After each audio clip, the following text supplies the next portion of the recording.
নমস্কার, আমি রিঙ্কু দত্ত খড়দা থেকে বলছি। আমার আমার রিউমেটিক আর্থারাইটিস, কিন্তু ওটা আস্তে আস্তে টার্ন নেয় অস্টিও আর্থারাইটিসে। আমার কন্ডিশন এমন মানে অস্টিও আর্থারাইটিসে কন্ডিশন আমার গ্রেড 4 হয়ে গেছিলো, এটা একদম সত্যি।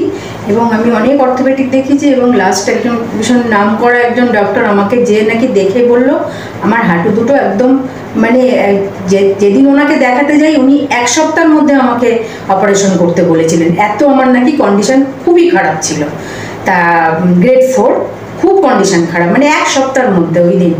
তা যাই হোক, সেখান থেকে আমি তো চলে এসে আমি স্যারের কাছে এলাম যে অপারেশন করব না, কিন্তু উনি যেরকম বলেছিলেন তার সাথে আমি মেলাতে পারলাম না। এখন দেখলাম যে অপারেশন না করেও স্যার তো আমাকে দাঁড় করিয়ে দিলেন, আমি তো হাঁটতেও পারছি, সবই করতে পারছি।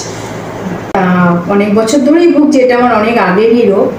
তারপর এমন একটা কন্ডিশন এলো 2019-এ যে আমাকে হসপিটালাইজড হতে হলো। আমি আয়ুর্বেদিক হসপিটালে 3 মাস ছিলাম।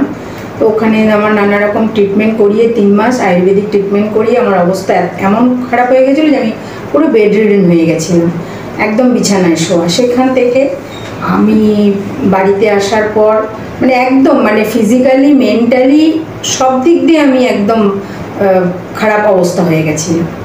আর হাত দুটো আমার পুরো এরকম বেঁকে গেছিলো, পা দুটো তো বা পাটা বেশি ইনজুরি হয়েছিল, ডান পাটা সামান্য। তা কিচ্ছু করতে পারতাম না, নিজে কিচ্ছু করতে পারতাম না, বাড়ির লোকে সব করে দিতে হতো। তো ওই অবস্থায় আমার লোকাল একজন ফিজিওথেরাপিস্ট ডক্টর, উনি আমাকে অনেক আশ্বস্ত করে ঠিক আছে, উনি 6 মাস বাড়িতে আমাকে ট্রিটমেন্ট করিয়ে মোটামুটি উনি বসানোর মতন আমায় করিয়েছেন। বসিয়ে তারপরের থেকে ওনার কাছে কিছুদিন তারপরে আবার করছিলাম ট্রিটমেন্ট। তারপরে দেখছিলাম অ্যাজ ইউজুয়াল ওই যাচ্ছি আসছি, যতটুকু রিকভারি হওয়ার হয়েছে, তারপরে রেগোচ্ছিল না। তারপরে আমি ডক্টর রতিন ব্যানার্জি স্যারের খোঁজ পাই, ওনার কাছে আসি। ওনার কাছে আসাতে আমি প্রথম যেদিন উনি আমাকে ফার্স্ট সেটিংটা করালেন, তাতেই আমার কেন জানি মনে হয়েছিল যে এখানে হয়তো আমি সত্যিই অনেকটাই আমি ভালো হবো প্রথম দিনেই। কারণ আমি ওনার কাছে যখন এসছি আমি একদম ঝুঁকে মানে লাঠি সহ, লাঠি না, তখন আমি ওয়াকার নিতাম, ওয়াকার নিয়ে আমি ওনার কাছে ফার্স্ট এলাম। এসে তারপরে আস্তে আস্তে এখন ওয়াকার থেকে তারপরে উনি লাঠিতে আসলাম। লাঠির পরে এখন আমি লাঠিও ছাড়া এখন আমি সোজা মানে 80% আমি একদম কিওর, সোজাই হাঁটতে পারি। এবং যেটা আমি 3 বছর 21-22-23 আমি একদম ঘরবন্দি ছিলাম, সেটা আমি এখন বেরোতে পারছি একটু আধটু, এখানে সেখানে আমি মানে নিজের মধ্যে আমি কনফিডেন্সটাও ফিরে পেয়েছি এবং আমি পারছি, সব থেকে বড় কথা।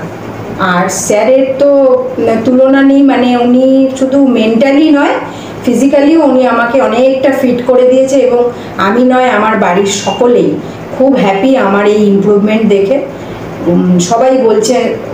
এবং আমার যারা আমাকে ওই হসপিটালে আসার পর আমার বন্ধু বান্ধব আত্মীয় স্বজন যারা এসে আমাকে জড়িয়ে ধরে একদম কেঁদেছিল আমার ওই কন্ডিশন দেখে, তারা এখন আমাকে দেখে খুব হ্যাপি। কারণ আমি একদম বেশ একদম পারলে দৌড়াচ্ছি আর কি, এরকম ব্যাপার। খুবই ভালো আছি, খুব ভালো আছি। তাও কদিন হয়েছে স্যারের কাছে, আমি বেশি দিন না, আমি 3 মাস হলো এসছি। ওনার কাছে এসে আমার খুব ভালো হয়েছে, মানে আমি এত ভালো ওর জন্য। আর হাত দুটো আমার প্রবলেম ছিল, হাত দুটো উনি ঠিক করে দিয়েছেন।